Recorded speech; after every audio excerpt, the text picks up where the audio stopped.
Hey everyone, Brian here from Vintage Classic Specialists. Happy Wednesday, everyone. Time for another episode of Day in the Life of Vintage Classic Specialists. This is our daily updates that we do here from our little VW Restoration shop in Orange, California. So today I worked all day on the 67 Beetle. Come back to that shortly. And Rafa worked all day on the 74 Beetle. So why don't we start with that one and see what Rafa did. First thing he did was to install the rear drums, which doesn't sound like it would be that big of a deal. But the problem, well, it's not so much a problem. Let me let me just explain. So our guys that do our powder coating are really great, but sometimes they get some powder coating in the lug holes, and sometimes they get some powder coating in the spline area there where the axle goes through. And those of you that have dealt with powder coating before know that stuff, it's pretty hard and it's pretty tough. And if there's powder coating in a threaded hole, you are not screwing the screw, bolt, whatever into it. So Rafa pretty much started by running a tap through all the holes for the lug bolts.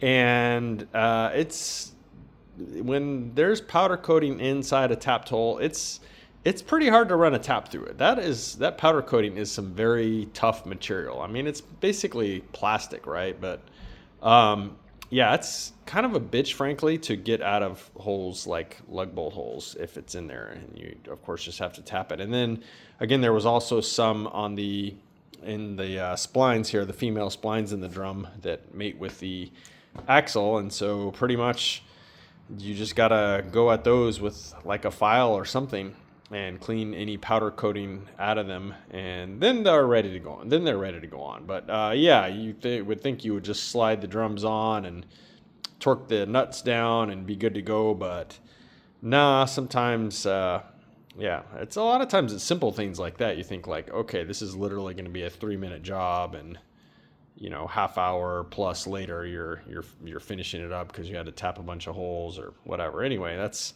that is restoration life for you.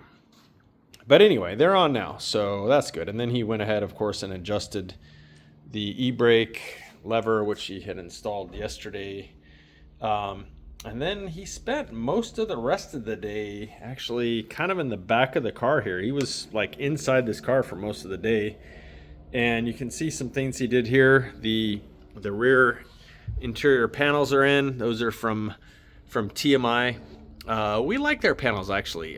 For a stock restoration like this, that's just going to get like, say, black panels. They're really nice. They have the heat seamed lines and stuff like that on them. And we can make them and we can sew those lines into them, but honestly, they don't look as factory as the ones that TMI makes. So when we're able to, we try and use TMI ones. Anyway, so he installed those. He installed the brackets that you can see right. Well, here's one right there. That the back seat backrest goes against and kind of latches onto. So he installed those.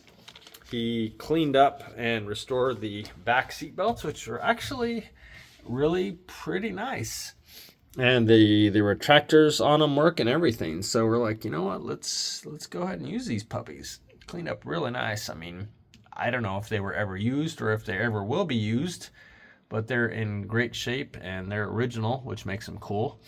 And yeah, they don't seem like they're degraded or anything, so I don't have any concern about them being unsafe or anything like that as far as doing the job of a seatbelt. But anyway, so yeah, there's those. So we installed those, and then the bar here that supports the bottom of the back seat. And then another thing which came with the car that was in really nice shape was the original kick panels. You can see there. So yeah, pretty much just cleaned them up and popped them in, and they look amazing and they're original. So bonus points for using original parts. Another thing, the ashtray, which you can see there, it was in pretty bad shape. Rafa He fixed it. I don't know what he had to fix on it, but it had some issues. Not totally sure. It sounds like it was in pretty bad shape, but he went and restored it and fixed it. I think he might have had to glue something on it. I'm honestly not 100% sure, but he did have to do some restoration on it other than just, you know, the usual, like, say, cleaning or whatever, that kind of stuff. I think those are kind of the main things that he did on this car today. There's probably some other little minor details, but yeah, the back of the car here is about done, actually. I guess we can probably go ahead and install the rear seat pretty soon. So that was Rafa and this car's day. So why don't we talk about my day? So I spent literally all day working on the 67 Beetle that just came in, and I just decided to keep blowing this thing apart here.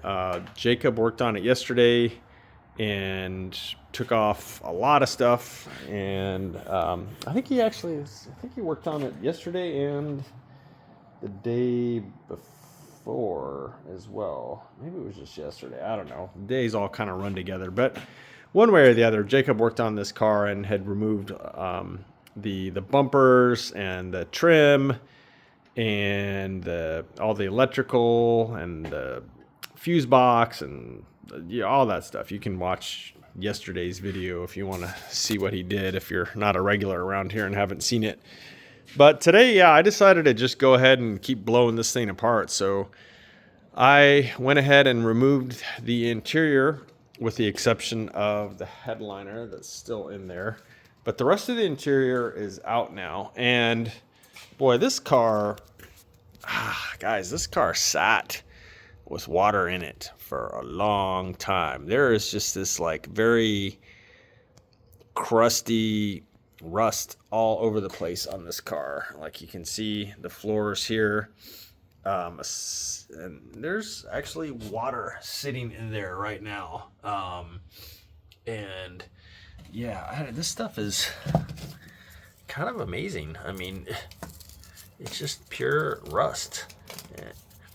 And so, yeah, this car is definitely going to be a body off restoration. I think I showed yesterday where I found some rusts at the heater channels here. So yeah, look at that. It goes right through there, and then on the driver's side it's even worse. And I haven't even peeled back. I'm sure that once this paint here is peeled back the rest of the way, it's gonna be even worse.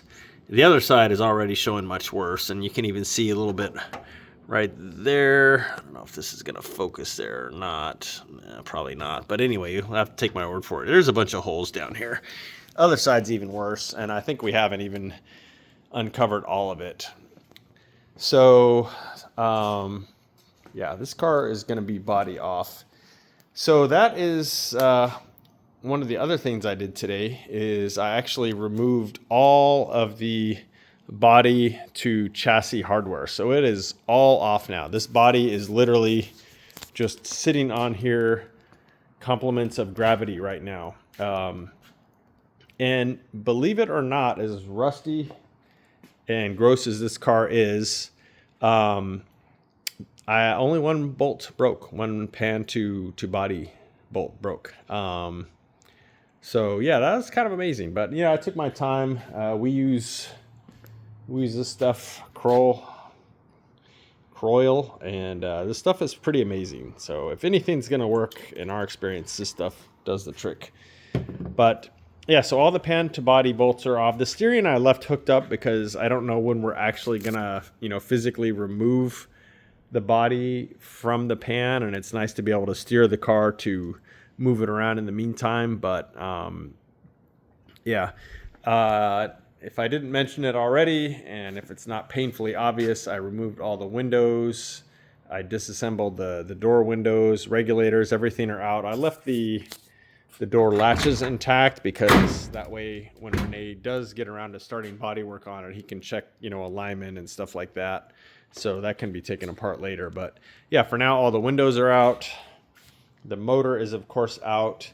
And it came out pretty easily. You know, they usually do. The motor is super gross, super rusty, all over the place, and dirty and yucky. But of course, it'll look better than new when we're done with it. I don't know why, but the spark plugs on this car were all missing. I thought that was kind of weird. Somebody pulled the spark plugs on it and didn't bother to put new ones in. I hope that water didn't get inside and ruin anything. If these engine cases get water inside of them, it kind of dissolves them, corrodes them. I did drain the oil though, and it didn't seem like it had a lot of water in it, so I guess that's probably a good sign. The engine tin, other than having a lot of surface rust on it, it doesn't look too beat up.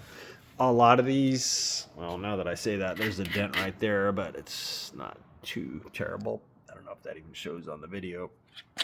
But overall, everything on the motor seems to be in pretty good shape, other than, again, as I mentioned, it's very rusty. Some dents on the top of the 1 year only 67 air cleaner. Have to see if those can be body worked out. Otherwise, we'll maybe have to try and find a replacement. But yeah, the motor came out fairly easily. Here's the engine compartment. Nothing too exciting to see here. I haven't pulled out the sound mats yet. I'll probably maybe go ahead and do that even tomorrow and get rid of the rest of this wiring and stuff like that. But yeah, the body is ready to remove from the pan. Again, I don't know when we'll do it, but I wanted to just go ahead and get it ready so that when we do want to do it, we'll just yank it off and put it on a little dolly. And so the pan itself, once we get it stripped down after the body's removed, we'll be sending it over to our friends at Washburn's Metal and let them work their magic on it and give it back to us all pretty and powder coated with new floors, and all that good work that those guys do over there will be part of the process on this one. So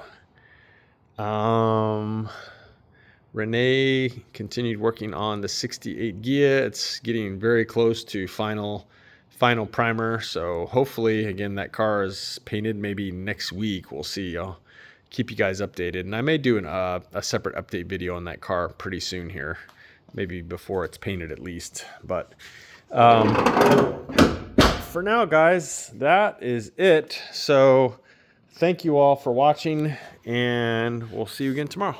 Bye.